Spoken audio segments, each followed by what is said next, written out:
It's not easy to unpack this cryptic, paradoxical statement. The one who has will be given more, the one who has not will lose even that little. From the start, it must be descriptive of fact rather than prescriptive.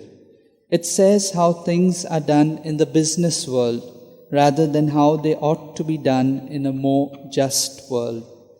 It may perhaps be spiritually applied in various ways.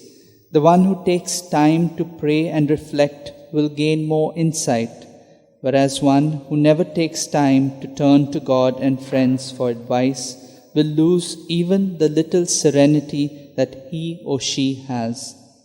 The sapiential books in particular remind us that the Bible is for adult reflection throughout life. Mature reflection helps us properly assess our relationship with others. This is the topic of today's short essay from Proverbs.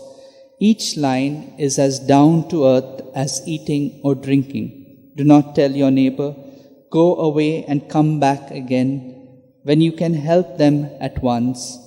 Do not quarrel with a person without cause. Do not envy the lawless person. Typical of the sapiential literature, the responses are moderate and possible. For these writers, the cardinal sins are extremism and radicalism. The sage even seems to permit quarrels or envy, but not without cause, nor with the lawless person. There is nothing hidden that will not be exposed.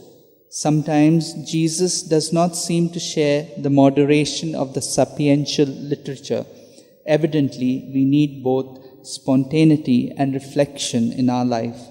There is a time to muse over things quietly in the sapiential style. There is another time to be shaken into action when the Lord calls for more fire in our lives. That we learn to dedicate our lives to the Lord. Let's pray for this grace for one another.